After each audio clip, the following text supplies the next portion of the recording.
Bismillahirrahmanirrahim. Assalamualaikum warahmatullahi wabarakatuh. Waalaikumsalam warahmatullahi wabarakatuh. Sebelum kita belajar, mari kita berdoa bersama-sama. Silakan siapa pimpin doa. Bismillahirrahmanirrahim. Rabbi zidna ilman warzuqna fahman walhamdulillahi rabbil alamin. Rabbi shrah li sadri wa yassir li amri wahlul 'uqdatam min lisani yafqahu qawli. Alhamdulillahilladzi an'ama 'alaina bi ni'matil iman wal islam. Asyhadu an la ilaha illallah wahdahu la syarika lah wa asyhadu anna Muhammadan abduhu wa rasuluh. Allahumma shalli ala sayyidina Muhammad wa ala alihi wa sahbihi ajma'in. Amma ba'd. Alhamdulillah, pertama-tama mari kita bersyukur atas kehadirat Allah Subhanahu wa taala yang memberikan kita kesehatan, kesempatan, serta Allah yang senantiasa Maha Baik yang telah memberikan kita berbagai macam fasilitas. Allah memberikan kita panca indera, memberikan akal dan kalbu, sehingga kita bisa berikhtiar untuk menjadi manusia-manusia yang berkualitas dan manusia yang lebih baik. Salawat salam kepada Rasulullah SAW, Nabi yang menjadi teladan terbaik bagi kita sekalian, yang doanya tidak pernah ditolak oleh Allah Subhanahu Wa Taala, dan harapan dan seluruh permintaan Rasulullah SAW itu langsung menembus ars atau langsung dijabah oleh Allah Subhanahu Wa Taala karena kemuliaan Rasulullah SAW. Baik anak sekalian, bagaimana keadaannya hari ini? Alhamdulillah baik. Sehat lahir dan batin. Ya. Makanya kalau berdoa ada dua yang biasa kita minta yang selalu bergandengan. Yang pertama itu adalah sehat wal afiat. Sehat wal afiat. Ada orang yang sehat tapi tidak mendapatkan afiat dari Allah Subhanahu wa taala.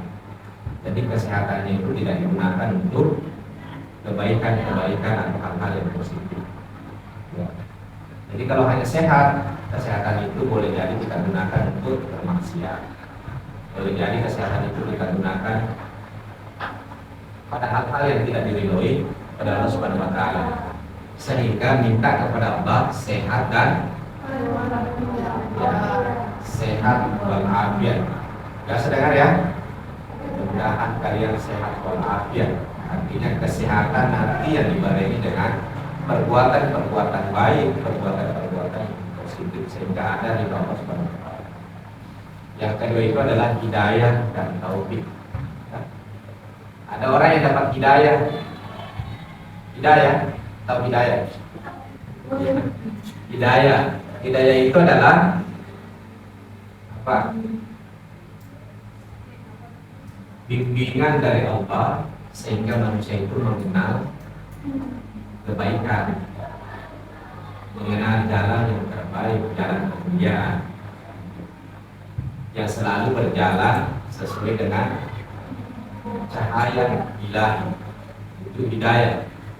Ada semacam penerang untuk selalu menerangi jalan kita, itu hidayah. Tapi hidayah itu juga bermacam-macam.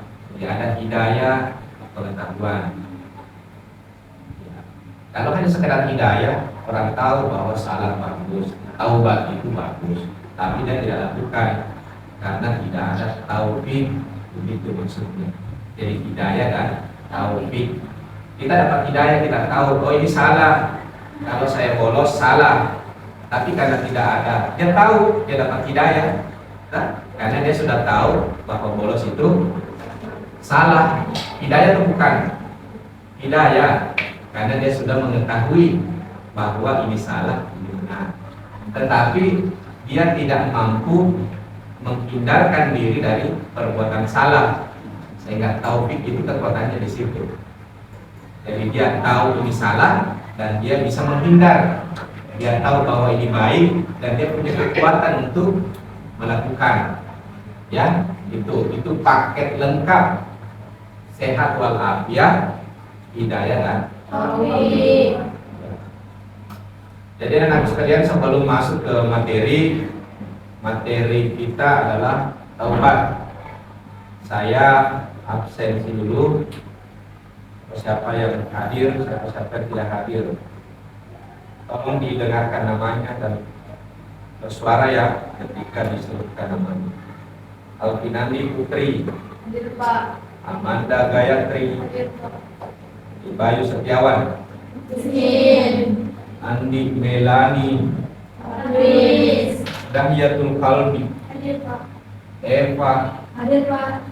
Hamzah, Irmawati, Bisa Wahyuni, Hadir Pak. Bisa Azhar, Hadir Pak. Muhammad Nabil Salam, Muhammad Istiansa, Habis. Nikma Anna, Hadir Pak. Nur Hidayah, Hadir Pak. Nur Hidayah. Kita senyum-senyum dari bawah Hidayah. Nurul Nisai, Habis. Rati Puspita Sari, Hadir Pak. Salwa, Hadir Pak. Suci Asyahra, Hadir Pak. Rahmat Hidayah. Kalau sudah lengkap, ada Taufik dan Hidayah. Hidayah dan Taufik. Sandi, Hussein tadi.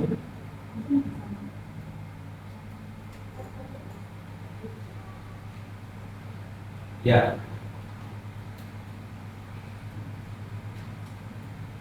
Ada hadisnya Nabi Shallallahu Alaihi Wasallam sebagai pengantar untuk masuk ke sini. Nabi jauh-jauh sebelumnya sudah berpesan. Jadi manusia-manusia yang tipologi bangkrut, tipologi merugi, tipologi karakter yang beruntung itu sudah dijelaskan oleh Rasulullah Shallallahu Alaihi Wasallam. Apa kata Nabi Shallallahu Alaihi Wasallam? Jadi orang yang beruntung itu adalah orang yang perbuatan baiknya hari ini lebih baik daripada hari kemarin. Jadi hari-harinya hari ini lebih baik daripada hari kemarin. Itu tipe manusia yang beruntung. Ya, jadi ada peningkatan kualitas ibadah, peningkatan kualitas iman, dan peningkatan kualitas kebaikan. Itulah kata Nabi Shallallahu Alaihi Wasallam, manusia yang beruntung. Manusia yang merugi, ada yang tahu bagaimana yang dimaksud Rasulullah manusia yang merugi? Seseorang yang lebih buruk dari kemarin. Ya, itu termasuk orang bangkrut, jadi lebih parah itu. Yang dimaksud Nabi merugi adalah mereka yang perbuatannya, kualitas imannya, ibadahnya sama saja hari kemarin dan hari ini. Jadi tidak ada peningkatan dan tidak ada penurunan. Itu termasuk kata Nabi orang-orang yang merugi. Orang yang bangkrut seperti yang dijelaskan temannya tadi, Pak Anggra ini.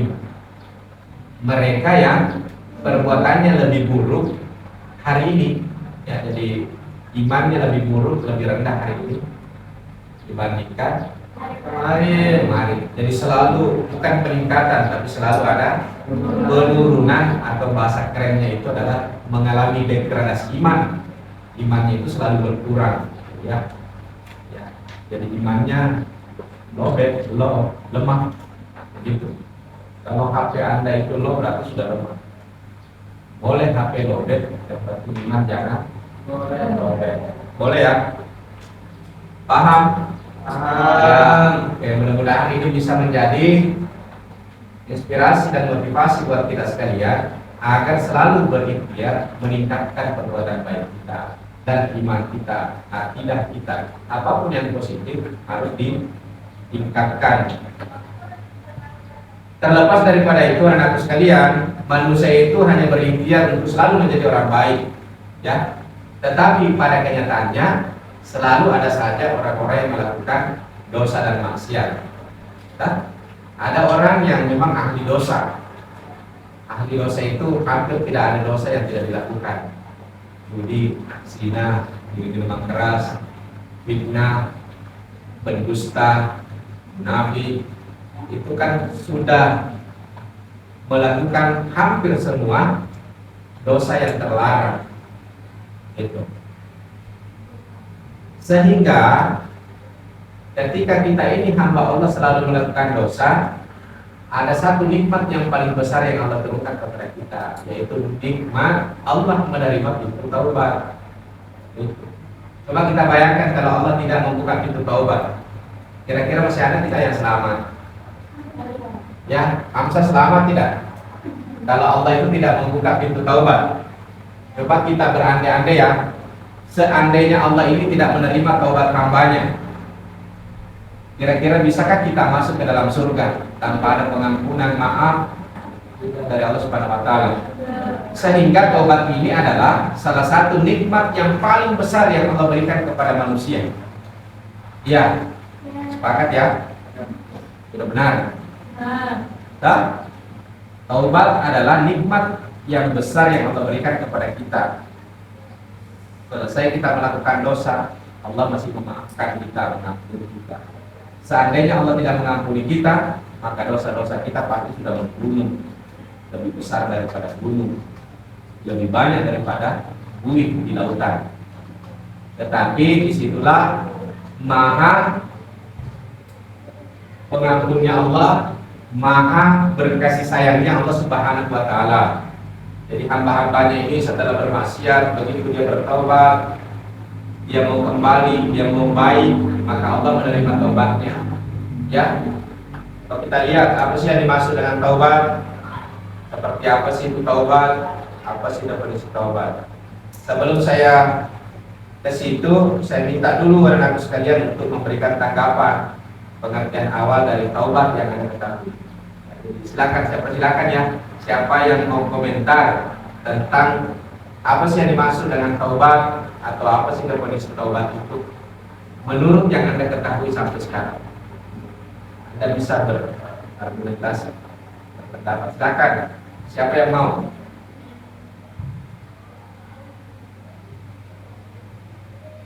Apa sih itu taubat? Coba satu orang siapa? Tidak usah ragu-ragu ya, kan saya minta pendapatnya. Tidak usah cari di buku, tidak usah bertanya, karena saya minta pendapat Anda yang Anda ketahui. Ada?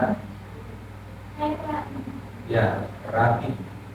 Taubat adalah cara untuk menyucikan diri dari kelakuan perempuan yang tidak diridhoi Allah Subhanahu wa taala. Bisa diulangi? Taubat adalah cara untuk menyucikan diri dari perbuatan-perbuatan yang tidak diridhoi Allah Subhanahu wa taala. Atau perbuatan-perbuatan dosa ya, simpelnya apa yang tidak diridhoi Allah Subhanahu wa taala. Jadi ada unsur menyucikan diri. Kemudian unsur yang kedua adalah meninggalkan dosa. Ya. Meninggalkan dosa.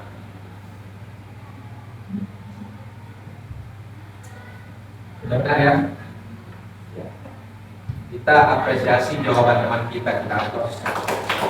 Kalau yang lain sudah cukup, kita buka ya. Apa sih yang dimaksud dengan taubat? Taubat, pengertian taubat. Taubat secara etimologis atau bahasa yang berarti kembali atau pulang. Adapun secara terminologis, menurut istilah, meninggalkan segala perbuatan dosa yang telah dilakukan, bertekad untuk tidak mengulanginya lagi dan berupaya memperbaiki segala kesalahan di masa lalu. Dengan kata lain, taubat adalah meminta ampun kepada Allah atas segala perbuatan tercela dan dosa yang telah dilakukan dan berupaya sekuat hati untuk tidak akan mengulangi perbuatan tercela tersebut. Jelas? Apa yang jelas? Ya, jadi sudah bisa dijelaskan ya kalau diminta apa sih yang dimaksud dengan taubat. Jadi Anda tinggal mempelajari, mengingat kata-kata kunci yang ada di pengertian taubat. Jadi Anda ingat kalau taubat berarti dia kembali, dia pulang. Kenapa dikatakan pulang atau kembali? Ya, jadi orang yang berdosa itu hakikatnya jauh dari Allah. Jadi dia meninggalkan Allah. Begitu dia punya keinginan bertaubat dan kemudian melakukan taubat, dia kembali kembali kepada Allah setelah dia pergi jauh. Jadi orang yang berdosa itu ibaratnya orang yang pergi merantau ke tempat yang tidak jelas kemana, sehingga dia berupaya kembali setelah dia pergi jauh meninggalkan Tuhan atau meninggalkan Allah Subhanahu wa Ta'ala. Ada masalah di pengertian taubat. Dalilnya ada yang sudah hafal? Dalil. Jadi kalau kita bicara dalil, berarti rujukannya Al-Quran dan hadis. Ada yang hafal ayat tentang taubat atau hadis tentang taubat? Silakan kalau ada yang hafal.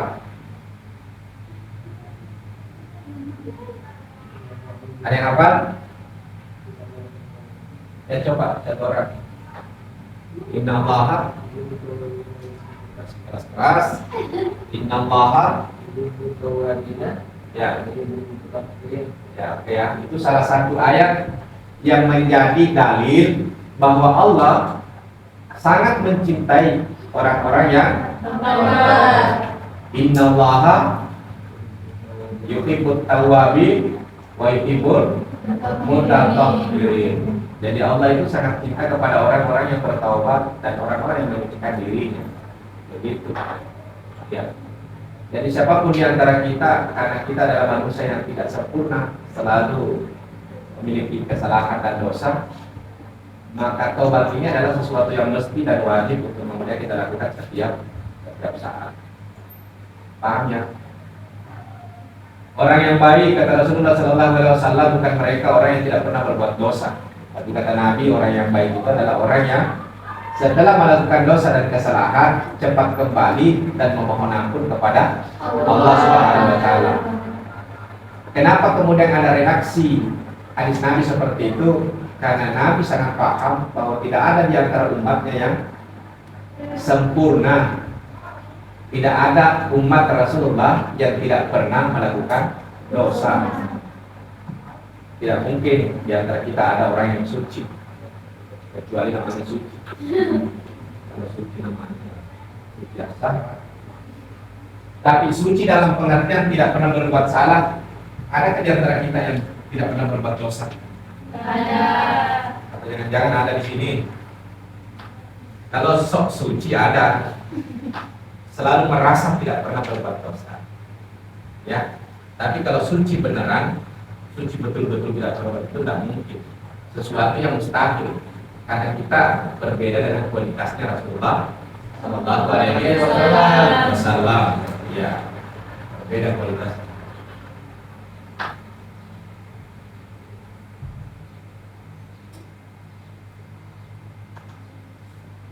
Ini ya, tadi sudah dibacakan temannya Quran Surah Al-Baqarah 220. Ini salah satu dalil betapa Allah mencintai. Sesungguhnya Allah mencintai orang-orang yang bertaubat dan mencintai orang-orang yang menyucikan dirinya. Al-Baqarah 222. Jadi sebaiknya dihafal atau dilupakan. Sebaiknya dihafal ya. Sudah dihafal? Beda sekali. Coba diulang.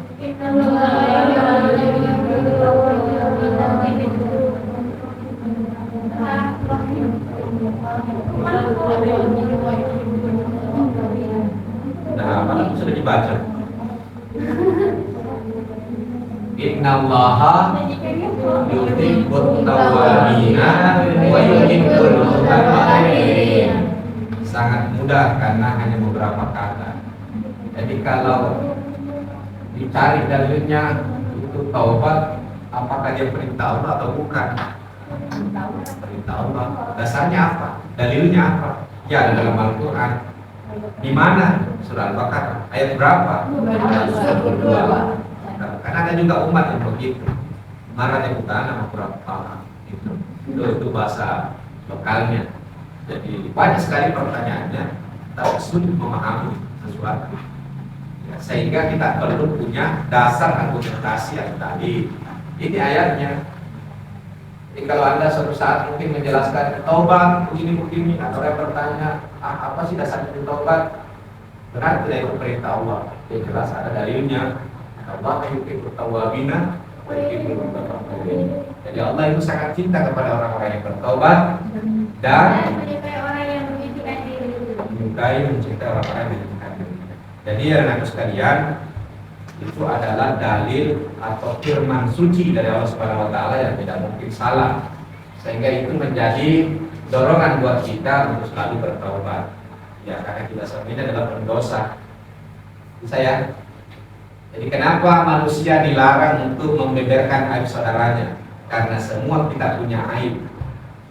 Ketika hari ini Anda membeberkan aib saudara kalian, tunggu ada waktunya saudara kita lagi yang membeberkan aib kita. Kenapa hari ini ada orang yang dilihat mulia dan ada orang yang hina? Kenapa terlihat mulia? Bukan persoalannya dia mulia beneran. Apa alasannya? Karena tidak kelihatan. Ya. Kenapa ada orang yang kelihatan mulia? Bukan karena mulia karena dirinya sendiri, tapi karena Allah masih menutup aib-aibnya. Begitu. Coba Allah membuka aib-aib kita semua. Nauzubillah min dzalik. Ya. Jadi jangan suka membuka aib orang, karena siapa yang suka membuka aib orang, maka pasti ada saatnya Allah juga yang akan membukakan aibnya. Sebaliknya, anakku sekalian, siapa yang suka menutup aib seseorang, maka Allah yang akan menutup aib-aibnya. Jadi begitu. Ya, itu dalilnya dilarang bergosip. Ya. Jadi kalau ada yang bertanya apa dalilnya orang dilarang bergosip, ya, itu tadi salah satunya ya dari hadis Nabi Sallallahu Alaihi Wasallam. Dan itu harus kita yakini. Selanjutnya tujuan tobat. Teman sekalian bisa membaca dengan jelas ada beberapa item atau poin yang menjadi tujuan tobat. Yang pertama, memelihara diri agar suci dari dosa. Yang kedua, agar amal ibadah dapat diterima Allah, agar dapat mengerjakan ibadah dengan sempurna. Itu poin ketiga. Yang keempat, agar mendapatkan balasan yang baik di akhirat nanti. 5, agar mendapat petunjuk dan hidayah dari Allah Subhanahu wa taala. Yang terakhir, agar jiwa dan perasaan menjadi tenang. Ada masalah di 6 poin ini yang perlu penjelasan atau sudah jelas semua? Sudah ya? Tidak ada masalah. Memelihara diri agar suci dari dosa jelas. Kenapa orang bertobat? Karena dia merasa menyadari diri bahwa banyak kesalahan yang harus dibersihkan. Ya, ibaratnya papan tulis ini banyak tulisan, banyak noda-nodanya. Ketika sudah full banyak aja dihapus, ya, supaya bersih kembali. Sama dengan kalbu manusia. Kalau tidak pernah dibersihkan, tidak pernah istighfar, tidak pernah bertobat, maka kalbunya itu sangat gelap gulita. Sehingga kita butuh istighfar dan kita butuh tubuh ilallah, bertobat kepada Allah Subhanahu wa taala. Tobat apa yang dibutuhkan? Ya ayyuhalladzina amanu tubu ilallah taubatan nasuha. Taubatan nasuha itu adalah taubat yang sebenar-benarnya taubat. Secara logika, kalau ada taubat yang sebenar-benarnya taubat, berarti ada juga taubat yang bukan sebenarnya. Artinya dia bermain-main dengan taubatnya. Ya Allah, saya bertobat, besok dilakukan lagi. Ya Allah, taubatkan lagi, lusa dilakukan lagi. Itu mempermainkan taubat. Sehingga yang dibutuhkan adalah yang Allah cintai, yang Allah suka, taubatan nasuha. Taubat yang sebenar-benarnya taubat, bukan permainan dalam pertobatan. Ya. Saya menarik di poin terakhir, agar jiwa dan perasaan menjadi tenang. Jelas ya? Nanti yang dipanggil Allah itu beberapa kali dipanggil dengan menggunakan ayat, ya ayat Tuhan nafsul mutmainnah irji ila rabbiki radiyatan mardiyah. Ya ayat Tuhan nafsul mutmainnah, hai jiwa yang tenang. Di saat manusia kondisi sakratul maut, menjelang perpisahan roh dan jasadnya, Allah memanggil ya ayat Tuhan nafsul mutmainnah, wahai jiwa yang tenang. Jadi yang dipanggil itu adalah jiwa yang tenang. pada saat manusia dibangkitkan, Allah kembali memanggil kita, ya ayat Tuhan nafsun mutmainnah, hai jiwa yang tenang.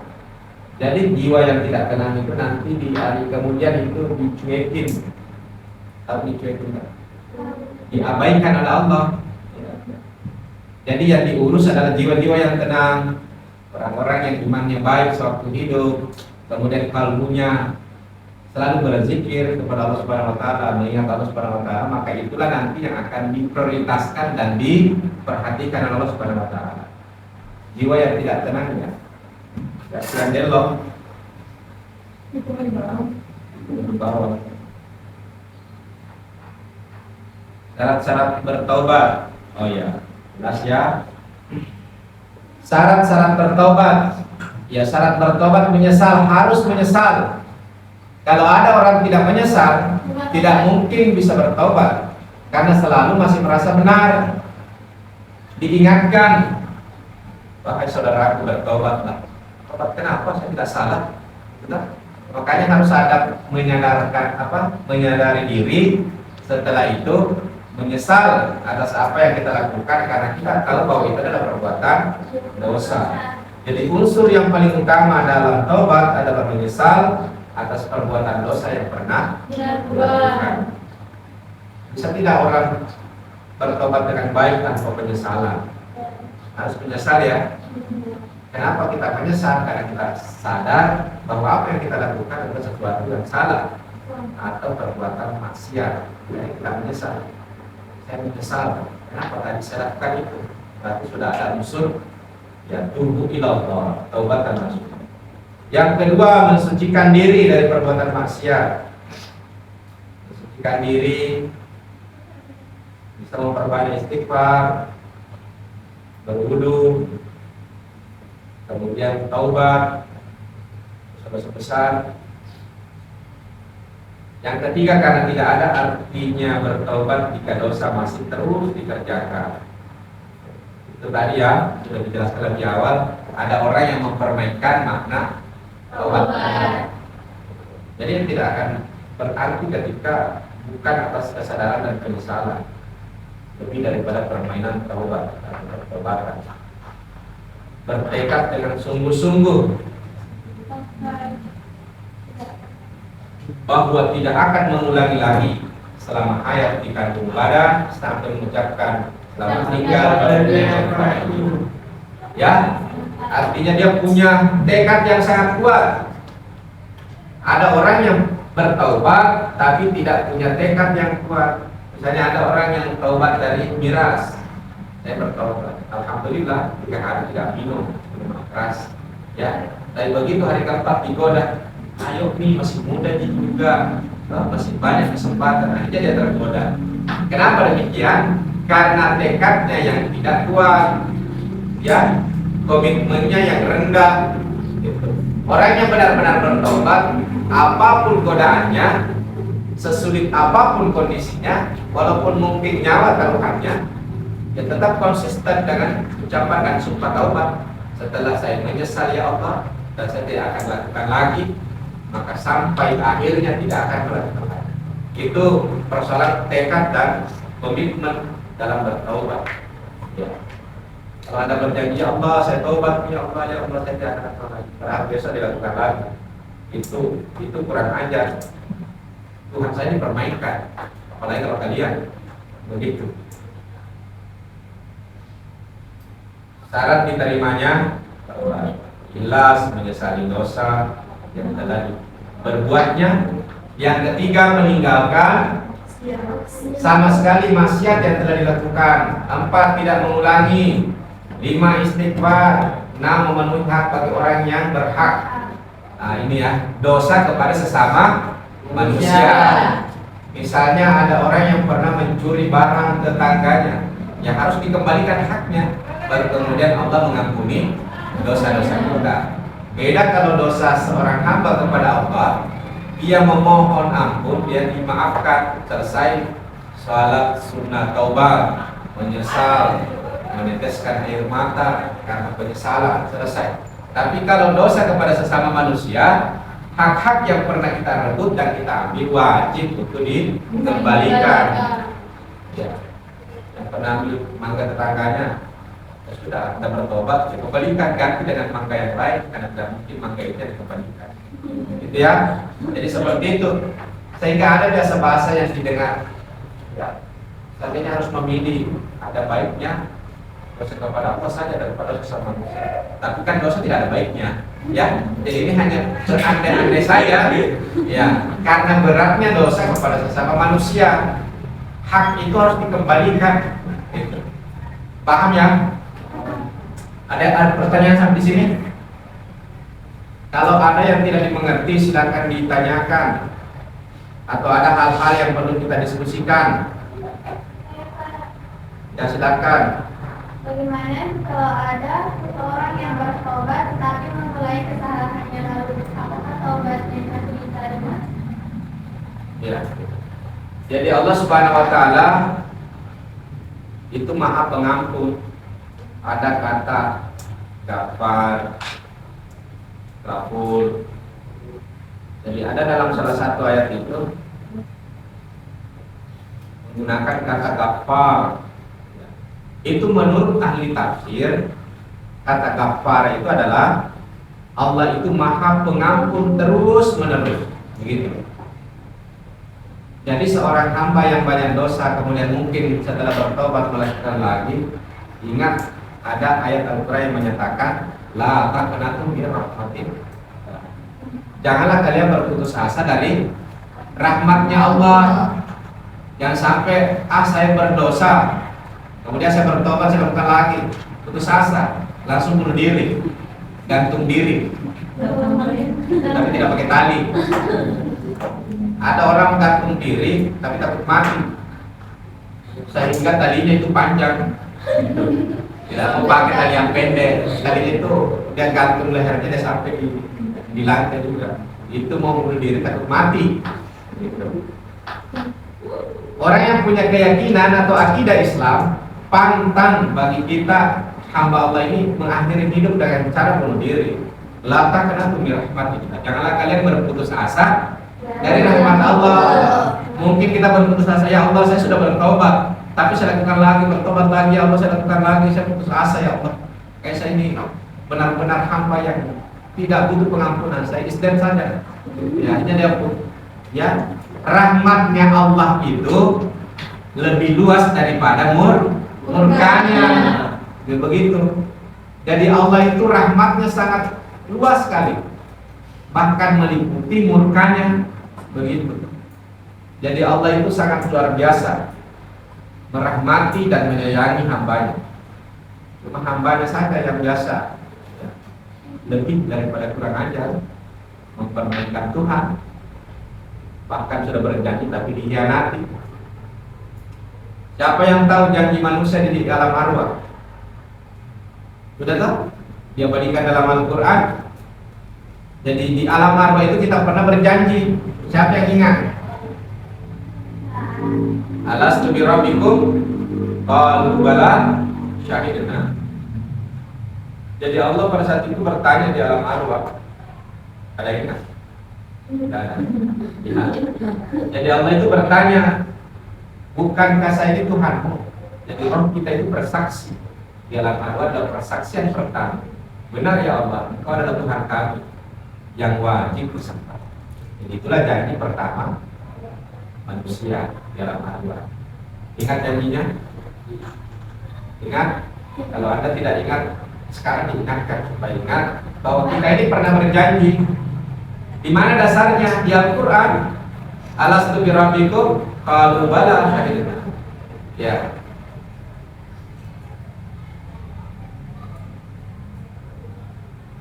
Si ada pertanyaan? Satu lagi yang kita kumpulkan hanya 2 pertanyaan saja. Silakan penanya. Ada 2 terakhir. Ya. Ya, silakan. Bagaimana syarat-syarat yang dikatakan dengan taubatan nasuha? Syarat taubatan nasuha. Diperjelas kembali taubatan nasuha itu adalah jenis taubat yang benar-benar bertobat kepada Allah Subhanahu wa Ta'ala. Syaratnya tadi melalui penjelasan dari materi itu sudah bisa kita simpulkan. Yang pertama itu kan ada unsur penyesalan. Jadi kita menyesal, setelah kita menyesal kemudian kita istighfar, memohon ampun kepada Allah. Kemudian kita salat taubat, benar-benar menyesal. Itu yang paling baik.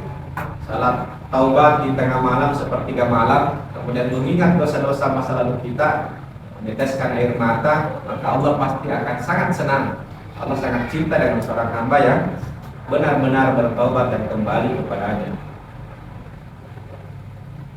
Berniat tidak mengulangi lagi, ya. Kalaupun mungkin dia mengulangi kembali, ya terus bertaubat. Yang penting tidak ada unsur kesengajaan. Dia sengaja taubat ini malam, dalam hatinya mau nikah lagi besok. Nah itu mempermainkan, ya tidak boleh. Kalau kita benar-benar sudah bertekad, sudah menyesal, kemudian pada akhirnya bulan depan, tahun depan ternyata kita melakukan dosa yang sama. Intinya yang penting bukan diniatkan. Memang pada saat itu benar-benar bertobat karena kadar iman kita lemah sehingga kita rawan lagi jatuh ke dosa dan maksiat yang sama. Gitu ya. Ya. Jadi kita berikan aplaus untuk para penanya. Terima kasih anak sekalian sudah bertanya, sudah berdiskusi. Semoga materi ini bermanfaat untuk kita sekalian. Amin ya rabbal alamin. Terima kasih atas perhatiannya. Mohon maaf atas segala kekurangan. Semoga ilmu berkah, manfaat diri dan untuk orang lain. Assalamualaikum warahmatullahi wabarakatuh.